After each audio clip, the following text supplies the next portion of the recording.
Sarah, the landscape for ADU approval in the state of California has obviously massively shifted recently. Can you give us some insights to the change?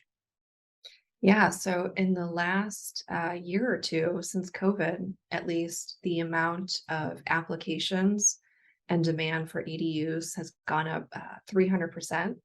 Oh, I damn. recently read online, so it's become very popular for people to want to create and build a separate structure known as an ADU onto an existing property. And obviously in the past it was just more difficult to do, or the state of California wasn't quite as receptive to building ADUs. Yeah, it was a longer process and they streamlined it with passing something called SB9, Mhm. which takes away some of the bureaucracy and red tape and long wait times if somebody wants to build an extra structure on a single family residence. So Got it it. makes it much easier and streamlined. And then the cities also, each city has their own process and they've tried to make it quicker than it has been in the past. Got it. And obviously that is a result of housing demand in the state of California, obviously skyrocketing rent prices and an opportunistic homeowner increasing their own property value by leveraging this change in law, I guess. But what is that leads perfectly into what's the process for getting an ADU approved?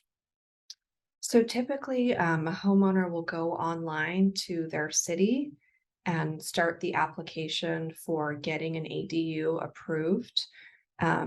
Typically, also, the homeowner will have to um, assign a restrictive deed that will be recorded on the property, where essentially they're promising not to do anything that's in violation of the city's laws, such as the city of Costa Mesa, for example, doesn't allow short-term rentals. So they want to create, long-term living situations, right? If you have renters on the property, if you have in-laws, if you have a family, they want to encourage long-term rentals. So Got it. you do have to sign typically a restrictive deed, which limits some of your rights, but it's the benefit of the bargain of being able to create the ADU. Got it. Got it. So once you've built that ADU, you can use it to generate rental income. It's just going to be dependent upon your city's restrictions around the period of that rental income. Correct. Got Some it. cities are very strict about, not doing short-term rentals. So every city will have a slightly different variation on what they allow and don't allow. Yeah, makes sense. Makes sense. Um, I guess next question, are there any financing options that people can use to build an ADU on their property and basically have no money out of pocket? Can they leverage anything? Yeah, that's a great question. And absolutely, our friends in the mortgage industry, they are coming up with a lot of creative solutions so that a homeowner does not have to come out of pocket whatsoever. So a lot of residential lenders are offering these amazing deals where they will put all of the costs upfront to build the property, the ADU. Um, and it might be a higher interest rate, but it's a great deal and a no-brainer for somebody who's a homeowner and trying to add value to the property, increase the value, and potentially have a stream of income coming from that right away after it's Yeah. built. Yeah, exactly. So you could essentially borrow the money. Your rental income, once it's built, would offset any, in theory, interest amount and paying back that loan. And you've increased your property value. So just as you say that, a strategy comes to mind of if you're selling a property and you've got a bit longer of a time frame, you could just borrow money up front, build an ADU, drastically increase your property's value, and then sell it Yeah. and be no money out of pocket. Yeah. Lenders are coming out with really creative solutions and targeting this market because of the huge increase in demand for Yeah. ADUs. I mean, we all know that there's a terrible housing shortage, Mhm. and this is one of many different ways that a homeowner and a builder and somebody who wants to live in California can offer a solution for someone to live long term. And Unreal. also, there's an increase in multi-generational housing, right? And a lot of families and cultures, people live, multi-generations live in one compound or one property.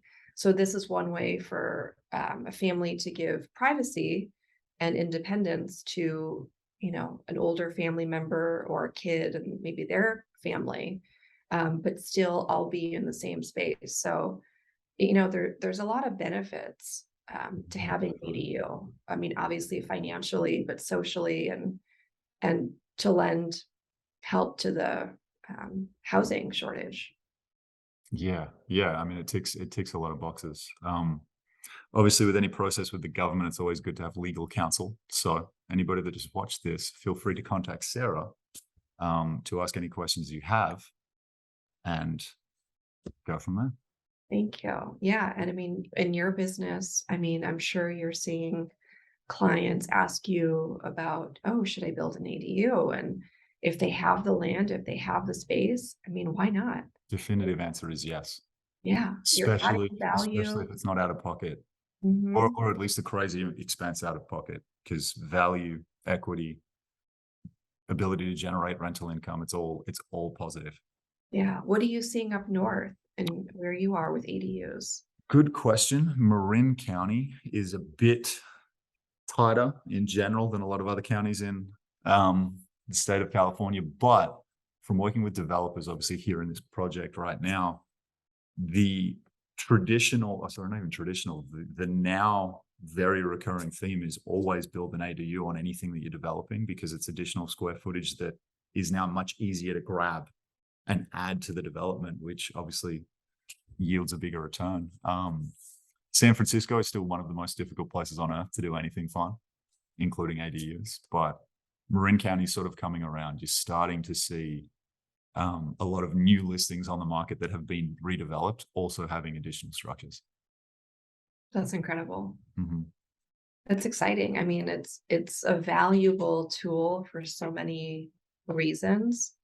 And if you're a real estate investor, I mean, it's a no-brainer. And in the climate right now, right, like a lot of real estate developers and investors are starting to shy away from projects because they're unsure of the shakiness of the future of the housing market. They're not like the numbers on this one, for example, bought for 195 or put 800 into it. So we're all in for about 2.8. We're listing at 4.7. So there's obviously enough of a gap here, but let's just assume we don't get close and sell for 4.1. If we could have added in this particular project, there is a dry creek bed. So we needed an extra foot. I think it was like an extra 1.5 feet between the boundary line of the property and the dry creek bed to be able to build a structure. If we had a pool house right over here, it would be unfathomable how much more value it would bring to this property. So I think trend wise, you will always see ADUs wherever they can feasibly be built.